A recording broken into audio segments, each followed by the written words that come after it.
Hello friends, मेरा नाम है आकाश और आप देख रहे हैं एनसीईआरटी प्रोग्राम। तो फ्रेंड्स, आज हम क्लास 6 ज्योग्राफी की 5th चैप्टर में चर्चा करेंगे। चूँकि फ्रेंड्स 5th चैप्टर बहुत बड़ा है, इसलिए हमने इस पूरे 5th चैप्टर को 2 पार्ट में बांट दिया। तो ये पार्ट फर्स्ट है। यह कौन सा पार्ट है? यह पार्ट फर्स्ट है। और इसके बाद जो आपको पार्ट मिलेंगे वो पार्ट कौन से मिलेंगे? सेकेंड। एक सेकेंड रुक जाइए। यह पार्ट आपका फर्स्ट है 5th चैप्टर का, और इसके बाद जो हम पार्ट बनाएंगे वो पार्ट सेकेंड बनाएंगे। क्योंकि बहुत बड़ा चैप्टर है, इसलिए हमने 2 पार्ट में इसको बांट के बनाया है। चलिए फ्रेंड्स, बिना देरी किए हम इसको स्टार्ट करते हैं। तो ये चैप्टर है पृथ्वी के प्रमुख परिमंडल। चैप्टर का क्या नाम है? पृथ्वी के प्रमुख परिमंडल। तो देखते हैं इसमें क्या पढ़ना है। सबसे पहले बात की गई है पृथ्वी का ठोस भाग, जिस पर हम रहते हैं उसको क्या कहते हैं? भूमंडल। पृथ्वी के ठोस भाग को हम क्या कहा जाता है? भूमंडल। गैस की परत जो पृथ्वी के चारों ओर से घेरती है उसे क्या कहते हैं? वायुमंडल। तो याद रखिए, पृथ्वी का जो ठोस भाग है, जिस ठोस भाग पे हम रहते हैं उसको हम बोलते हैं भूमंडल। और जो पृथ्वी के चारों ओर गैसों का एक आवरण घिरा होता है उसको हम बोलते हैं वायुमंडल। ठीक है। और यह गैस का आवरण क्यों घिरा हुआ रहता है? क्योंकि पृथ्वी अपना गुरुत्वाकर्षण बल के कारण इस गैस को रोक के रखती है। ठीक है। गुरुत्वाकर्षण बल क्या आप जानते हैं? पृथ्वी के द्वारा किसी पिंड को अपनी ओर खींचने वाला आकर्षण बल ही क्या कहलाता है? गुरुत्वाकर्षण बल। तो जो वायुमंडल चारों ओर घेरे हुए है उसी को हम वायुमंडल कहते हैं। गैस, इस गैस में ऑक्सीजन, नाइट्रोजन, कार्बन डाइऑक्साइड और तथा दूसरी गैस पाई जाती है। पृथ्वी के बहुत बड़े भाग पर जल पाया जाता है जिसे हम जलमंडल कहते हैं। पृथ्वी पे जो बहुत बड़ा जल का हिस्सा है उसको हम जलमंडल कहते हैं। ठीक है। तो आपने 3 शब्द सुने, भूमंडल, वायुमंडल, जलमंडल। आपको तीनों समझ में आ गया। भूमंडल क्या है? पृथ्वी का ठोस भाग जिस पे हम रहते हैं। ठीक है। अब पृथ्वी के चारों ओर गैस की जो परत घिरी हुई है उसको हम वायुमंडल कहते हैं। अब पृथ्वी का बहुत बड़ा जलीय वाला हिस्सा, पृथ्वी पे पाए जाने वाला बहुत बड़ा जलीय वाला हिस्सा क्या कहलाता है? जलमंडल कहलाता है। चलिए आइए, अब भूमंडल में देखें तो हम देखे हैं पृथ्वी के ठोस भाग को भूमंडल कहा जाता है। यह भूपरपट्टी की चट्टान और मिट्टी की पतली परत का बना होता है। भूपरपट्टी मतलब पृथ्वी के ऊपर वाले पट्टी को क्या कहते हैं? भूपरपट्टी। और यह चट्टान और मिट्टी से बना होगा, इसी को हम क्या बोलते हैं? भूपरपट्टी या भूमंडल। ठीक है। और इसमें जीवों के लिए पोषक तत्व पाए जाते हैं। पृथ्वी की सतह पे 2 मुख्य भागों में बांटा जाता है। पृथ्वी की सतह को 2 मुख्य भाग में बांटा जाएगा। एक बड़ा स्थलीय भाग, भूभाग, जिसको महाद्वीप कहेंगे। एक बड़ा जलाशय वाला भाग जिसको महासागरीय बेसिन कहेंगे। समझिए, स्थल वाले भाग को, पृथ्वी पे जो स्थल वाला भाग है जिसपे कोई देश बसा है, ठीक है, या जिसपे बहुत बड़ी जनसंख्या निवास करती है, जिसमें बहुत ज़्यादा संख्या में जनसंख्या निवास करती है, उसको स्थल वाला भाग होता है। इसको हम क्या बोलेंगे? महाद्वीप। जैसे आपको एक एग्जाम्पल देते हैं तब समझ में आएगा। एशिया महाद्वीप, यूरोप महाद्वीप, ऑस्ट्रेलिया महाद्वीप, अंटार्कटिका महाद्वीप, या मान लीजिए उत्तरी अमेरिका महाद्वीप, दक्षिणी अमेरिका महाद्वीप, ये सब महाद्वीप है क्योंकि स्थलीय भाग है। इस पे बहुत सारे देश हैं, बस ये बहुत बड़ी जनसंख्या इस पे निवास करती है। ठीक है। और जो जलीय हिस्सा होता है पृथ्वी का उसको हम क्या बोलते हैं? महासागर।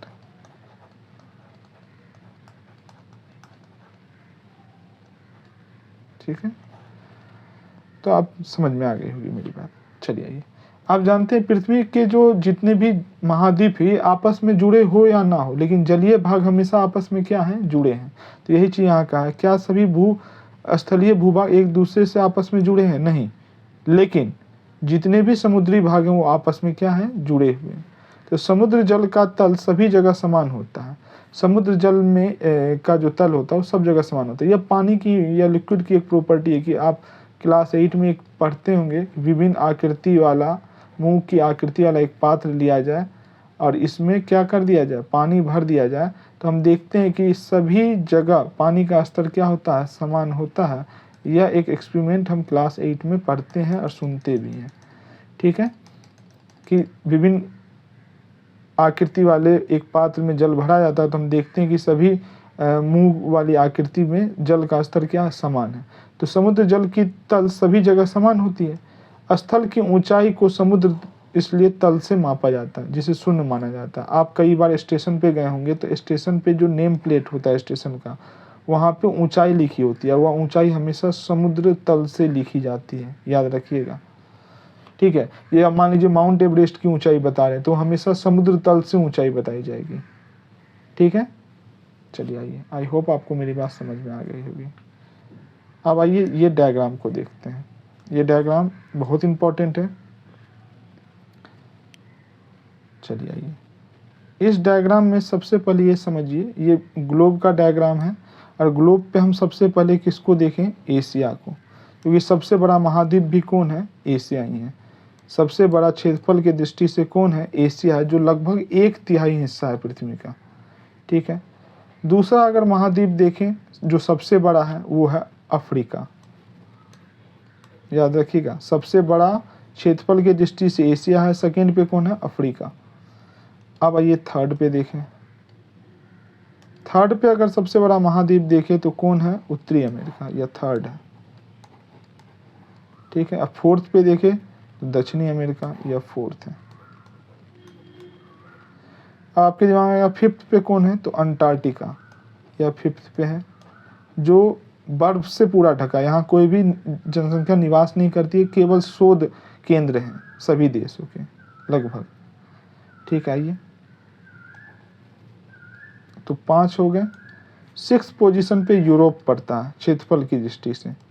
6वें स्थान पे कौन है, यूरोप। और सबसे अंतिम कौन है, ऑस्ट्रेलिया, या 7th पोजीशन पे। तो 7 महाद्वीप है और क्षेत्रफल के आधार पे हमने उसका पोजीशन बता दिया। सबसे बड़ा एशिया है, दूसरा अफ्रीका है, तीसरा उत्तरी अमेरिका है, चौथा दक्षिणी अमेरिका है, 5वां अंटार्कटिका है और 6ठा यूरोप है, 7वां ऑस्ट्रेलिया है। अब आइए महासागर कितने हैं, महासागर को भी देख लीजिए, आगे आपको काम आएगा, इसलिए मैं ये पहले फैक्ट्स आपको बताता हूँ। महासागर को हम अलग कलर से दिखाते हैं ताकि आपको समझने में आसानी हो। ये देखिए प्रशांत महासागर, आप जानते हैं पृथ्वी गोल है। अगर यहाँ उत्तरी अमेरिका दक्षिणी अमेरिका के इस साइड प्रशांत महासागर दिख रहा है तो अर्थ गोल है, तो उस साइड भी क्या दिखेगा, प्रशांत महासागर। इसलिए आप यहाँ देखिए, यहाँ भी क्या लिखा है, प्रशांत महासागर। आई होप आपको मेरी बात समझ आए। तो सबसे बड़ा कौन महासागर है, प्रशांत, फर्स्ट पे। ये सारे फैक्ट्स लिख लीजिएगा जितना हम बता रहे हैं। सेकेंड पे आता है, अगर प्रशांत महासागर को देखिए तो यह गोलीय है, ये क्षेत्रफल के हिसाब से कैसा है, गोल दिखता। सेकेंड नंबर पे कौन है, अटलांटिक महासागर, ये सेकेंड नंबर पे है। ठीक है, अब आइए थर्ड पे कौन है, तो थर्ड पे है हिंद महासागर। ठीक है, ये थर्ड पोजीशन पे है। ठीक है, यह त्रिभुजाकार दिखता है, जबकि अटलांटिक महासागर एस के आकार का दिखता है। एस ऐसे होता है ना, इस तरह से दिख रहा है। प्रशांत महासागर गोलीय दिखता है, हिंद महासागर त्रिभुजाकार दिखता है। ठीक है, ये सारे चीज़ आपके एनसीईआरटी में लिखे हुए हैं। चौथा आता है दक्षिणी महासागर, इसी को हम कई बार अंटार्कटिका महासागर भी कहते हैं, याद रखिएगा, ये 4th नंबर पे है। और लास्ट जो 5th नंबर पे है वो है, यहाँ पे आपको दिख रहा होगा आर्कटिक महासागर, या 5th नंबर पे। तो ये 5 महासागर हुए और ये 7 महाद्वीप हुए। आपको समझ में आ गई होगी, आई होप। आइए अब देखते हैं आगे इसमें क्या क्या फैक्ट्स हैं। विश्व का सबसे ऊंचा पर्वत जो है, विश्व का सबसे ऊंचा पर्वत वो है माउंट एवरेस्ट। विश्व का सबसे ऊंचा शिखर माउंट एवरेस्ट है, जो समुद्र तल से कितना ऊंचाई है, 8,848 मीटर। और यह कहाँ पड़ता है, नेपाल में, याद रखिएगा। नेपाल आप जानते हैं, ठीक है, वहाँ पे पड़ता है विश्व का सबसे ऊंचा पर्वत, जिसका नाम है माउंट एवरेस्ट। और यह किस पे है स्थित, हिमालय पे। हिमालय पर्वत की सबसे ऊंची चोटी का क्या नाम है, माउंट एवरेस्ट, जिसकी ऊंचाई है 8,848 मीटर। अब विश्व का सबसे गहरा अगर भाग देखें तो प्रशांत महासागर में है। ठीक है, मेरियाना गर्त, जिसकी गहराई है 11,022 मीटर। याद रखिएगा, विश्व का सबसे ऊंचा पर्वत चोटी कौन है, माउंट एवरेस्ट जो नेपाल में पड़ता है, जिसकी ऊंचाई कितनी है 8,848 मीटर। अब विश्व का सबसे गहरा जगह कहाँ है, मरियाना गर्त, जो कहाँ है, प्रशांत महासागर में। अगर आप देखना चाहते हैं एक्चुअल में कहाँ है तो वो भी हम आपको मैप में दिखा देते हैं।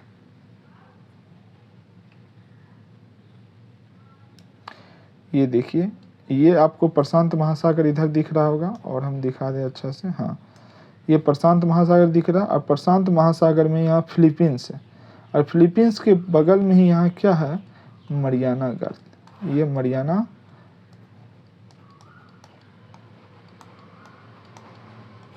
गर्त है जो विश्व की सबसे गहरी स्थल है पृथ्वी पर, ठीक है, जिसकी गहराई कितनी है 11,022 मीटर।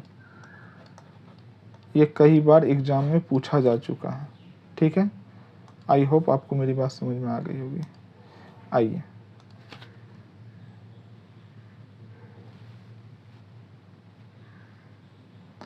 चलिए आइए अब देखते हैं दूसरा फैक्ट्स जो बहुत इंपॉर्टेंट है। न्यूजीलैंड की एक पर्वतारोही है जिसका नाम है एडमंड हिलेरी। अब भारत की है एक तेनजिंग नोरगे।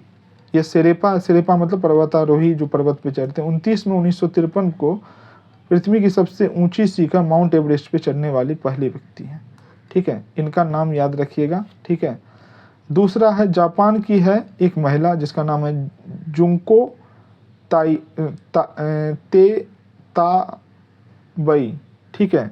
विश्व की पहली महिला थी जिसने 16 मई 1975 को माउंट एवरेस्ट पे कदम रखा। ये उतना इम्पोर्टेंट नहीं भी है लेकिन यह बहुत इम्पोर्टेंट है। विजेंद्र पाल, भारत की पहली महिला विजेंद्री पाल थी जिन्होंने 23 मई 1984 को माउंट एवरेस्ट पे कदम रखा था। यह नाम VVI है, कई बार एग्जाम में दिख चुका है, और यह भी नाम आपको याद रखना है, यह दोनों, ठीक है। आई होप आपको मेरी बात समझ में आ गई होगी। आइए, विश्व में 7 महाद्वीप हैं, अभी हमने आपको डायग्राम में दिखा भी दिया, ठीक है। ये महाद्वीप एशिया, यूरोप, अफ्रीका, उत्तरी अमेरिका, दक्षिणी अमेरिका, ऑस्ट्रेलिया, अंटार्कटिका है। हमने सब दिखा दिया अभी। यह और एक चीज और देखा जाता है, आपको हमने पढ़ाया था कि पृथ्वी पे ग्लोब है, ग्लोब में यह 0 डिग्री से ऊपर वाला अगर हम देखें अक्षांश से ऊपर, यह उत्तरी गोलार्ध है, ठीक है, यह दक्षिणी गोलार्ध है।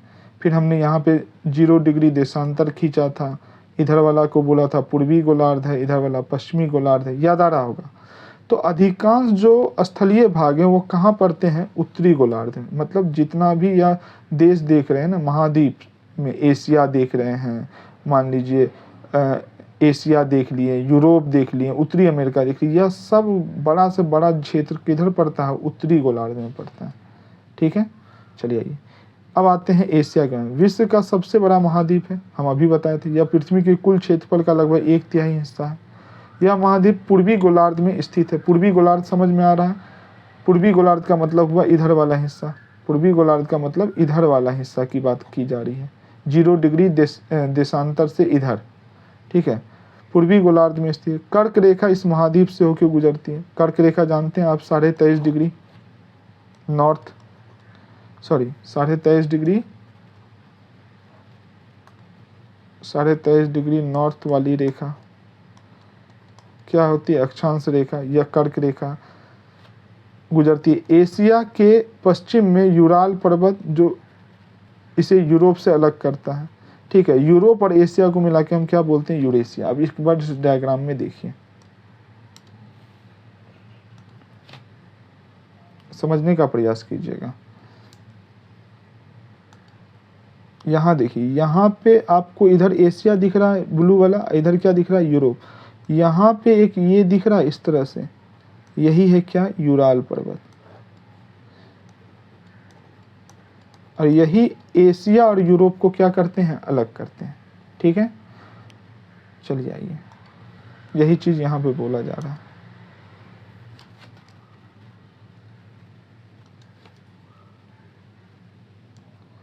और यूरोप एशिया मिला के क्या कहलाता है, यूरेशिया। अब दूसरा कहा जा रहा है यूरोप एशिया का, यूरोप एशिया से बहुत छोटा है। यह महाद्वीप एशिया के पश्चिम में स्थित है। आर्कटिक वृत्त इससे होकर गुजरती। आर्कटिक वृत्त हम बता दें क्या है, आप अब एक चीज़ बताना ही पड़ेगा, देख लीजिए। हमने आपको ग्लोब पे बताया था 0 डिग्री वाली विषुवत रेखा, याद आ रहा? उसके बाद हमने एक 23.5 डिग्री वाली रेखा खींची थी, कर्क रेखा, 23.5 डिग्री वाली मकर रेखा, यह कर्क रेखा थी 23.5 डिग्री, अगर आपको याद आ रहा हो। 23.5 डिग्री वाली क्या खींची थी मैंने? मकर रेखा, दक्षिणी गोलार्ध में, याद करते जाइएगा। उसके बाद एक और रेखा होती है जिसके लिए हमने कल बताया था, कल नहीं, इससे पहले वाले लेक्चर में, 66.5 डिग्री, 66.5 डिग्री या नॉर्थ में, और 66.5 डिग्री किस में? साउथ में।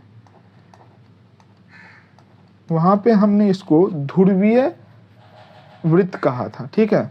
उत्तर ध्रुवीय तो उत्तर ध्रुवीय वृत्त, इसको दक्षिण ध्रुवीय वृत्त। यह जो उत्तर वाली ध्रुवीय वृत्त है, ठीक है, उत्तर वाली जो ध्रुवीय वृत्त है इसका नाम है आर्कटिक वृत्त। उत्तर ध्रुवीय वृत्त 66.5 डिग्री का ही क्या नाम है? आर्कटिक वृत्त। और दक्षिण वाली जो 66.5 डिग्री, नॉर्थ नहीं, यहाँ साउथ होगा, यहाँ गलती से लिखा गया है, यहाँ साउथ होगा। इस वृत्त को हम बोलते हैं अंटार्कटिक वृत्त, ठीक है। आई होप आपको मेरी बात समझ में आ गई। तो यह इससे होकर गुजरती है, ठीक है। आइए अफ्रीका के बारे में देखिए। अफ्रीका एशिया के बाद विश्व का दूसरा सबसे बड़ा महाद्वीप है, हमने फैक्ट्स आपको बता दिया। विषुवत वृत्त मतलब 0 डिग्री अक्षांश इस महाद्वीप के मध्य, लगभग मध्य से होकर गुजरती है। अफ्रीका का बहुत बड़ा भाग उत्तरी गोलार्ध में स्थित है, ठीक है। अब इससे अगर इस महाद्वीप से होकर देखें तो कर्क रेखा, विषुवत वृत्त, मकर रेखा, तीनों रेखा गुजरती हैं। और सहारा का रेगिस्तान विश्व का सबसे गर्म रेगिस्तान है, जो इस महाद्वीप से होकर क्या करता है? गुजरता है, ठीक है, जो अफ्रीका में स्थित है। और अफ्रीका की एक सबसे बड़ी बात, विश्व की सबसे लंबी नदी नील नदी, यह भी कहाँ से होकर गुजरती है? अफ्रीका से। बहुत इंपॉर्टेंट है, VVI। विश्व की सबसे लंबी नदी कौन सी है? नील नदी। और यह कहाँ से होकर गुजरती है? अफ्रीका में, अफ्रीका महाद्वीप में स्थित है। याद रखिएगा, यहाँ विश्व की सबसे लंबी नदी है। सबसे बड़ी नदी हम अलग देखेंगे अभी, अमेजन के बारे में, ठीक है। आइए अब हम यहाँ देखें, कर्क रेखा, मकर रेखा, विषुवत वृत्त किन किन भागों से होकर गुजरती है, इसको एक बार देख लेते हैं मैप पे।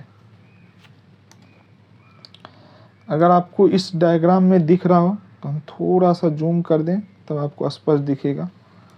देखिए, अगर आप इस डायग्राम में देखिए तो ये है अफ्रीका, ये क्या है? अफ्रीका। इस अफ्रीका में आप सबसे पहले देखिए कि यहाँ 3 डॉट लाइन दिख रही होगी, जैसे एक यहाँ पे, 2 यहाँ पे, 3 यहाँ पे। यह जो बीच वाली लाइन है यह है विषुवत रेखा 0 डिग्री, यह क्या है? 0 डिग्री। और ये कर्क रेखा, ऊपर वाली क्या है? कर्क रेखा, और नीचे वाली मकर रेखा। तो आप क्या देख रहे हैं? तीनों रेखा इस महाद्वीप में से होकर गुजरती हैं, ठीक है। अगर हम बात करें एशिया से तो केवल कौन गुजर रहा है? अगर आप देखिए बढ़िया से तो हम एशिया से देख सकते हैं, एशिया यहाँ तक है, तो यहाँ हम देख सकते हैं यहाँ पे कर्क रेखा भी जा रही है और विषुवत रेखा भी जा रही है, ठीक है। इस जगह पे आप देखिएगा तो आप क्या देखिएगा? विषुवत रेखा भी जा रही है और कर्क रेखा तो भारत से होके जाती है, तो ऐसे ही जा रही है, ठीक है। चलिए आइए,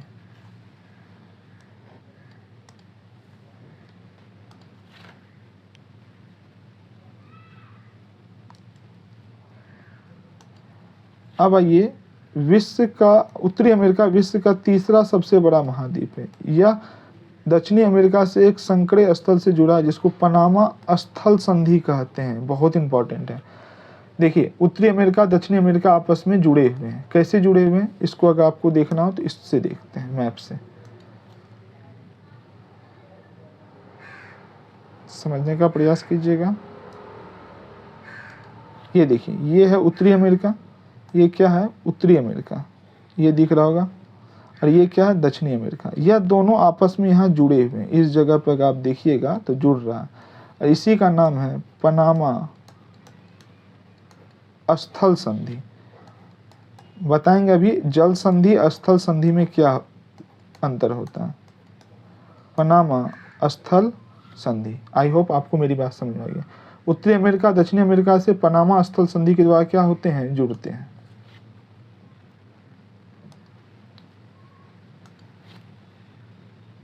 अब यहाँ पे आपको ये चीज समझ में आ जाएगी। यह महाद्वीप पूरी तरह से उत्तरी एवं पश्चिमी गोलार्ध में स्थित है। यह महाद्वीप 3 महासागर से घिरा है। इसका नाम आपको बताना है कमेंट्स में, कौन कौन महासागर से घिरा हुआ है। कौन? उत्तरी अमेरिका और दक्षिणी अमेरिका। इधर पड़ेगा प्रशांत, इधर पड़ेगा अटलांटिक, ठीक है, और ऊपर पड़ेगा आर्कटिक, अगर हम उत्तरी अमेरिका की बात करें तो। चलिए आइए, अब एक चीज देखिए यहाँ पे जो बहुत इंपॉर्टेंट है, स्थल संधि के बारे में बताया गया। स्थल का एक संकरा भाग होता है जो 2 बड़े स्थलीय भाग को एक दूसरे से जोड़ता है, उसी को स्थल। स्थल का एक संकरा भाग का मतलब होता है पतला भाग। स्थल पे एक ऐसा पतला भाग, ये देखिए ये स्थल संधि यहाँ स्पष्ट दिखा रहा है, और हम जूम कर दें तो आपको बात समझ में आएगी। स्पष्ट कह रहा है कि स्थल का वह संकरा भाग जो 2 बड़े स्थलीय भाग को क्या कर रहा है? जोड़ रहा है। जैसे यहाँ देखिए उत्तरी अमेरिका को अगर जोड़ रहा है किससे? दक्षिणी अमेरिका से, तो यही स्थल वाला जो भाग है यही क्या है? पनामा स्थल संधि है, ठीक है। अब जल संधि क्या होता है? स्थल संधि जल संधि में अंतर देखिए। तो जल संधि क्या होता है? तो जल संधि के बारे में यहाँ लिखा है, पानी का संकरा भाग होता है जो 2 बड़ी जल राशि जैसे समुद्र तथा महासागरों को एक दूसरे से क्या करता है? जोड़ता है। जैसे देखिए यहाँ भारत है, यह क्या है? भारत है, और यहाँ क्या है? श्रीलंका है। इस दोनों के बीच में गैप है, अगर दोनों के बीच में देखिए गैप है, और इधर आप जानते हैं बंगाल की खाड़ी है, और इधर क्या है? हिंद महासागर। अगर इस 2 जल राशि को कोई जोड़ रहा है, जोड़ने का मतलब जल राशि का जोड़ने का मतलब हिंद महासागर से अगर हमको जाना हो, कहाँ? हिंद महासागर से जाना हो मान लीजिए बंगाल की खाड़ी में, तो वहाँ पे एक जल का हिस्सा जुड़ा होना चाहिए, मतलब बीच में पानी होना चाहिए, और उसी को क्या बोल देते हैं हम? जल संधि। तो जल संधि क्या होता है? पानी का एक संकरा भाग होता है जो 2 बड़ी जल राशि को जोड़ता है। याद रखिएगा, 2 बड़ी जल राशि को जोड़ेगा तो वो जल संधि है, और 2 बड़ी स्थल राशि को जोड़ेगा तो वो स्थल संधि है। तो यहाँ पे भारत और श्रीलंका के बीच में जो जल संधि है उसका नाम है पाक जल संधि। याद रखिएगा, बहुत इंपॉर्टेंट है। पाक जल संधि क्या करता है? 2 जल राशि को जोड़ता है जो भारत और श्रीलंका के बीच स्थित है। कौन 2 जल राशि को जोड़ता है? हिंद महासागर को बंगाल की खाड़ी से। आइए अब आते हैं दक्षिणी अमेरिका की बात करते हैं। दक्षिणी अमेरिका का अधिकांश भाग किसमें है? दक्षिणी गोलार्ध में स्थित है। इसके पूर्व एवं पश्चिम में कौन 2 महासागर स्थित हैं? यह आपको कमेंट्स करके बताना है।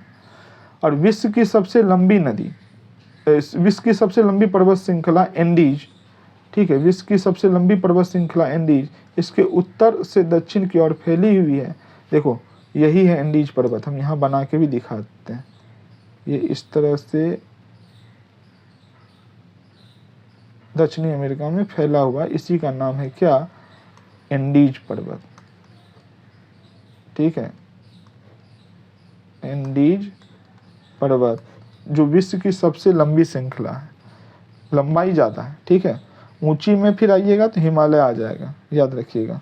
और दक्षिणी अमेरिका में ही विश्व की सबसे बड़ी नदी अमेजन नदी बहती है। याद रखिएगा, यहाँ सबसे बड़ी है, ठीक है। बड़ी का मतलब होता है जल राशि के हिसाब से, जिसमें ज़्यादा पानी हो। तो विश्व की सबसे बड़ी नदी कौन है? अमेजन। सबसे लंबी नदी कौन थी विश्व की? नील नदी। कहाँ बहती थी? कमेंट्स करके जरूर बताइएगा। आइए अब आते हैं ऑस्ट्रेलिया महाद्वीप पे। ऑस्ट्रेलिया महाद्वीप के बारे में आप जानते हैं, ऑस्ट्रेलिया विश्व का सबसे छोटा महाद्वीप है। पहले ही हम आपको बता चुके हैं। पूरी तरह किस में है? दक्षिणी गोलार्ध में स्थित है। दक्षिणी गोलार्ध का मतलब पृथ्वी को अगर हम ऐसे बांटे, ठीक है, तो आप जानते हैं 0 डिग्री से ऊपर वाला उत्तरी गोलार्ध होता है, नीचे दक्षिणी गोलार्ध। अगर हम ऐसे खींच दें 0 डिग्री देशांतर, तो इधर वाला पूर्वी गोलार्ध, इधर वाला पश्चिमी गोलार्ध, ठीक है। यह चारों तरफ महासागर एवं समुद्र से घिरा है। इसे द्वीपीय महाद्वीप कहते हैं। द्वीपीय क्यों? द्वीप का मतलब होता है जो चारों ओर पानी से घिरा हो, जो चारों ओर किससे घिरा हो? पानी से, उसको द्वीप कहते हैं, ठीक है। तो ऑस्ट्रेलिया महाद्वीप विश्व का सबसे छोटा महाद्वीप है। चारों बगल किससे है? पानी से घिरा हुआ। ये दक्षिणी गोलार्ध में स्थित है, ठीक है। आइए नेक्स्ट है अंटार्कटिका। यह एक बहुत बड़ा महाद्वीप है जो दक्षिणी गोलार्ध में स्थित है। दक्षिणी ध्रुव इस महाद्वीप के मध्य में स्थित है। दक्षिणी ध्रुव जो है, यह वाला दक्षिणी ध्रुव, इस जगह जो दक्षिणी ध्रुव होता है पृथ्वी का, यह इस महाद्वीप के बीच में स्थित है। चूँकि यह दक्षिणी ध्रुव क्षेत्र में स्थित है, इसलिए हमेशा मोटी बर्फ की परतों से ढका रहता है। यहाँ किसी भी प्रकार की अस्थायी मानव निवास नहीं है। बहुत सारे देशों के शोध केंद्र यहाँ स्थित हैं, जैसे भारत का भी शोध केंद्र है, इसका नाम है मैत्री, भारती, यह सब शोध केंद्र है। ठीक है, तो इस तरह से हमने क्या किया, सातों महाद्वीप को पढ़ लिया। तो हम नेक्स्ट जो वीडियो बनाएंगे उसमें हम जलमंडल की बात करेंगे और इस चैप्टर को पूरा करेंगे। तब तक एक चीज़ और समझ लीजिएगा, इस मैप को आपको इसके सारे जो फैक्ट्स हमने बताए हैं उसके हिसाब से देखना है। क्या देखना है, एक बार हम और क्लियर कर दें, रुक जाइए। जैसे हम बताएं, नील नदी किस में बह रही थी, अफ्रीका में। ठीक है, विश्व की सबसे लंबी नदी थी। हमने बताया अमेजन नदी कहाँ बह रही थी, तो दक्षिणी अमेरिका में।